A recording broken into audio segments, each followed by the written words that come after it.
एक प्रश्न जो कि मुझसे पूछा गया कि क्या स्पिरिचुअल अवेकनिंग होने के बाद हमारे जो बुरे कर्म हैं वो समाप्त हो जाते हैं, और ये प्रश्न क्यों पूछा गया।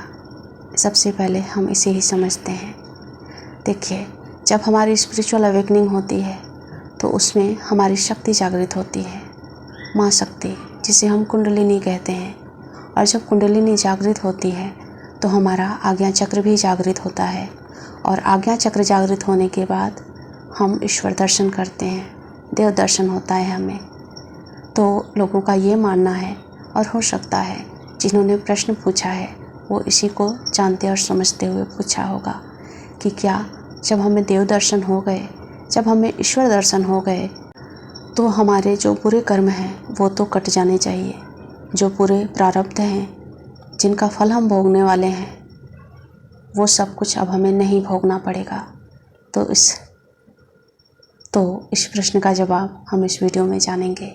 वीडियो में जुड़े रहें, चैनल को सब्सक्राइब कर लें।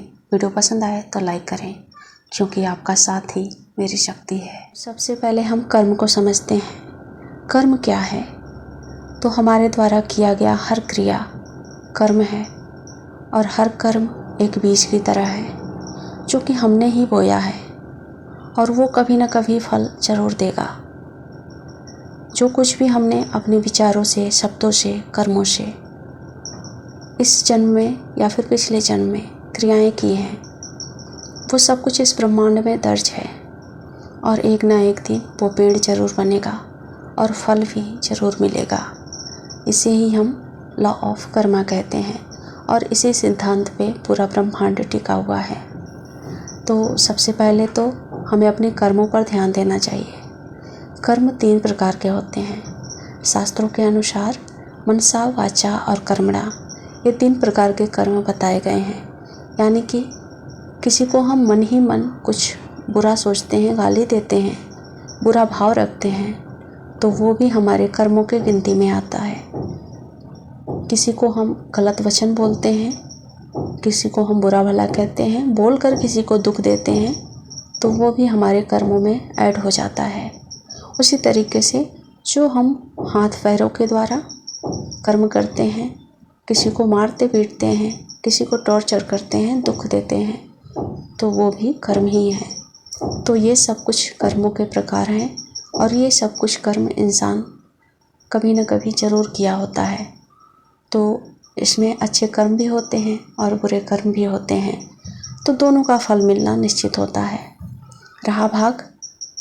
रही बात स्पिरिचुअल अवेकनिंग की, कि जब स्पिरिचुअल अवेकनिंग हो जाएगा तो क्या ये सब कुछ मिट जाएगा, यानी कि जो हमारे बुरे कर्म हैं क्या अब उनका फल नहीं मिलेगा। तो यहाँ पर स्पिरिचुअल अवेकनिंग का भी थोड़ा सा असर क्या होता है, इसको समझते हैं। तो स्पिरिचुअल अवेकनिंग एक बहुत ही बड़ा मोड़ होता है जो कि हमें साक्षी भाव में लेकर जाता है। जब इंसान की स्पिरिचुअल अवेकनिंग होती है तो वो अब मैं बनकर नहीं देखता, यानी कि वो अब ये सब कुछ जो कुछ भी हमारे आसपास है उसे वो स्वयं नहीं देख रहा। अब उसे समझ में आने लगता है कि ये सब कुछ आत्मा की दृष्टि है, आत्मा देख रही है। तो इसे ही हम साक्षी भाव में रहना कहते हैं, यानी कि अब इंसान साक्षी भाव में रहने लगता है।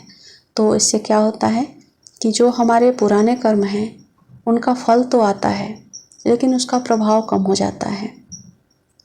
हम उसकी पीड़ा को पीड़ा की तरह नहीं देखते। वो आएगा ज़रूर, बुरे कर्म का प्रभाव हमारे जीवन में ज़रूर आएगा, असर ज़रूर दिखाएगा, पर हम उससे प्रभावित नहीं होंगे। हम उसके दुख को, उसके द्वारा जो हमारे कर्म हैं उसके द्वारा दिए गए दुख को दुख नहीं समझेंगे, क्योंकि अब हमने साक्षी भाव में रहना सीख लिया होता है। हम अपनी आत्मा की दृष्टि से सब कुछ देख रहे होते हैं।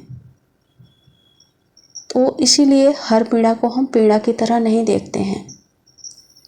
अब हमने उस जो दुख है उसको मुक्ति की तरह देखने लगे हैं, यानी कि एक दुख आया तो हमारा एक कर्म, यानी कि हम एक कर्म से मुक्त हो गए हैं, तो हमारी प्रतिक्रिया बदल जाती है।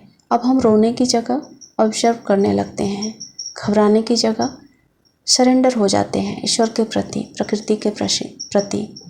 हम सरेंडर भाव में जीने लगते हैं, समर्पण भाव में जीने लगते हैं। और जो एक और प्रश्न उठता है कि क्या हमारे कर्म कट जाएंगे, तो देखिए, कर्म कभी भी नष्ट नहीं होते, लेकिन उनका प्रभाव कम होता है। हम जागृत हो चुके हैं, हमारा आत्मा जो है वो ईश्वर से साक्षात्कार कर चुका है, तो बस हम जागरूकता में जी रहे हैं।